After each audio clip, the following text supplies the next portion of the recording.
Sir, how do you know that the person you are with is the right person for you? Oh, popular, huh? It once happened. Shankaran Pillai was at the family dinner, and when everybody settled down for dinner, he stood up at the table and announced, "I am going to marry Lucy, who's just across the street." I hope that's not the name. No, Then the father said, "What? You going to marry Lucy? She has nothing. She's like a tramp. You're going to marry that Lucy?" Mother said, "What? You're going to marry that Lucy?" The uncles always pitch in this kind of matters, you know. Uncle said, "What? You're going to marry that Lucy? Have you seen her hair? It looks fake." The aunt, "What? You're going to marry Lucy? She's always painted. You're going to marry that painted woman?" The little boy, the nephew, can't be left out. He said, "You're going to marry Lucy, she doesn't even know what is cricket. How can you marry her?" Shankaran Pillai stood his ground and said, "Yes, I'm going to marry Lucy." Everybody asked in one voice, "Why?" He said, "Because she has no family." There are no many opinions to battle with. So, who is the right person? I don't want to take away all the romance from your life. But let me tell you this, there is no right person on this planet. If you put your heart into something, something may become wonderful. Is it the right thing? There's no right thing. Nobody ever found the right person anywhere, okay? If you get into that kind of unrealistic mindset, "I have found the right person," oh, you will be soon disappointed. You must understand, there is no right person. First thing is to see whether I am the right person. Yes, am I the right person? And there are no right people on this planet.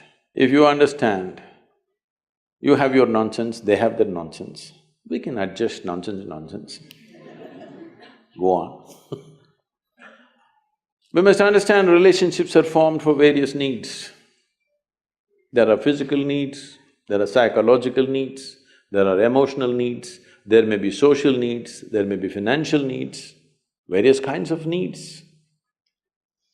So when you're going to somebody with so many needs, you're going as a beggar, and a beggar cannot choose. Hello? Beggar eat what comes his way, isn't it? He cannot choose. So, if you really want to make a choice in this world, first and foremost thing is, you bring yourself to your place where your experience of life is just pleasant by yourself. You're wonderful. Now, let us see what gets drawn to this one. If you're really wonderful, things will happen in every way, I'm saying.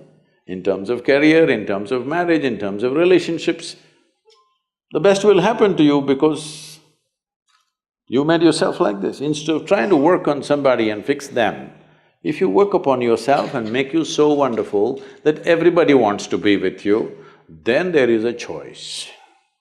And this whole thing is an American thing, that there is a soulmate somewhere. God made just one more person just for you, but these days every 2 years he keeps making one more person just for you. Obviously, God is making too many mistakes with you. See, body needs a mate, understandable. Maybe psychologically also you need a mate, understandable. Emotionally you need a mate. A soul cannot need a mate. So soul doesn't need a mate, nor was some person made perfectly for you, okay? This creation makes all kinds of unique idiots. If you understand you are one kind of idiot and the others are different kind, you will understand their nonsense because you know you got your stuff. If you think you're perfect and God has chosen you and He's made another person perfect somewhere else, you're heading for a disaster, okay? There's no such thing.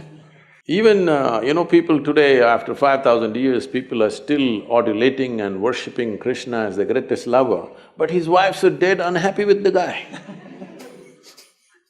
Yes. So, you're not going to find any perfect person. If you invest a deep sense of involvement, something wonderful may happen. It's because of your involvement, not because the other person is fantastic. No. Even if you choose a fool, actually it's easy that way. If they're not stupid, why would they come to you first of all? No, I'm just being nasty. So, even if you choose a fool, it doesn't matter. If you involve yourself, it can turn out very beautiful. You chose the smartest person in the universe, it could be a disaster. So, do not think in terms of, whatever this made for each other nonsense. No. You choose the opposite, actually. But after some time, after a little bit of time, you slowly start expecting they're just like you. This is a serious mistake. Because if one more person becomes just like you won't be able to bear with them for 2 days. Hello? Please tell me. There's one more person just like you at home, could you live there? You're glad they're different. It's wonderful, nobody is like you, isn't it? Nobody is like you on this planet. Try and see. Nobody is like you, and that's good. Don't look for sameness, not necessary. It's a difference which makes the… because of the difference you tango, not otherwise